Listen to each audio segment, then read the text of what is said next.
Hey guys, this is Stormie, and I've been asked to show how the Sondors e-bikes work on the Saris Freedom 2 Superclamp 2 bike rack. So what I'm going to do is kind of show you how easy it is. So come over here for just a second. I'm going to show you what I had to do. If you look at the tire holders that comes with the Superclamp 2, they're too small for the fat tires. As you can see, if this were to sit on top of the fat tire, it's just not large enough. So what I had to do was purchase the fat tire upgrade piece, and I bought them for both bikes. These are about 35 bucks on Amazon, so you're going to add about $70 to the price of your rack if you have two fat bikes. So with that being said, let's show how easy it is to mount these on top of the Superclamp 2, and let's see what's involved there. So first thing is, the nice thing about this particular rack is nothing actually touches the frame of the bike, which is a plus for all the people here that have Sondors. So the two clamps move out, and basically these are what are going to mount to the tires instead of touching the frame. So I'll go ahead and mount the first bike, and the first thing that I do is make sure that these are up all the way in both directions, which they are. And now what I'll do is grab the first bike, the front tire rack and then the back tire inside the back tire rack. So I'm going to lift those up accordingly and drop them in.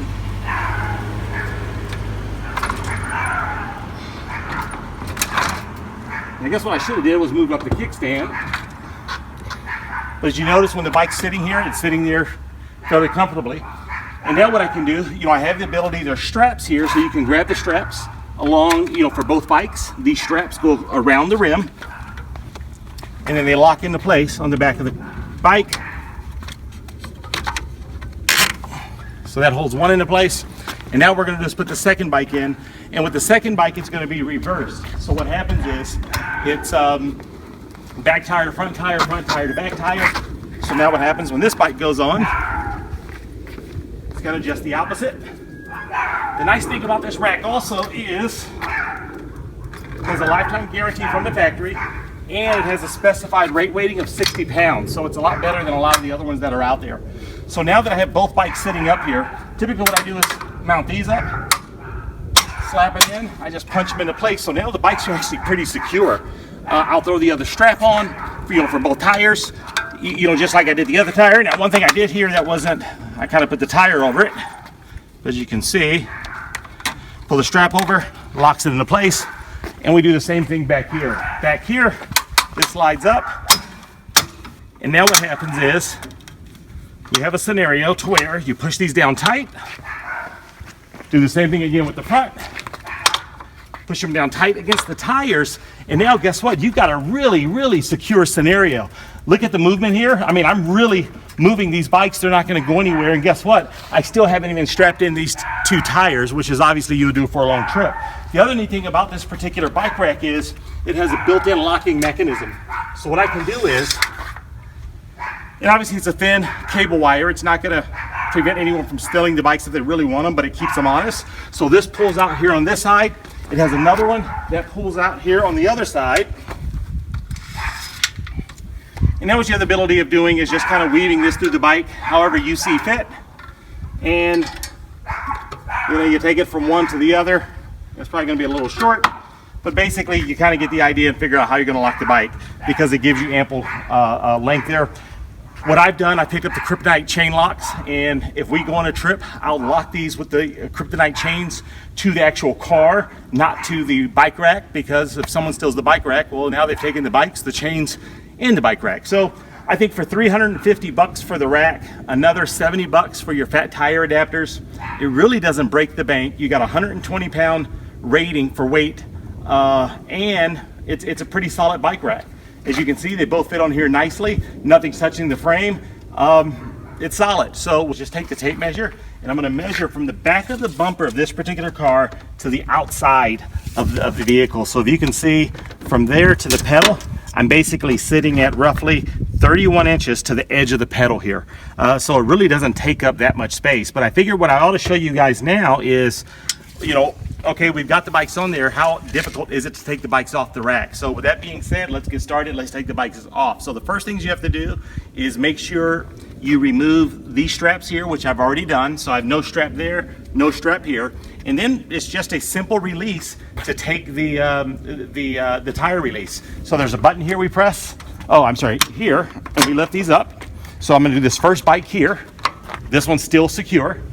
And then I'll come around to this bike here. Once again, another little yellow clamp, push it, and now you can see the bike came a little loose there. All I need to do at this point is simply take the bike off. But what I'm gonna do here, I'm just gonna do a little bit different. I'm just gonna unrelease this one because I find it easier lifting this down so it gives me more clearance to remove the bike. And same thing up front here. I'm gonna release this bike because it's still secured by, you know, one of the tire straps. I'm gonna slide this down. This way I don't have to lift the bike up in any kind of awkward or crazy angles. On the bike by the seat post, by the, you know, right below the handlebars here, and then I'll just simply proceed to lift off the bike. Perfect, one bike down. I'll move this out the way.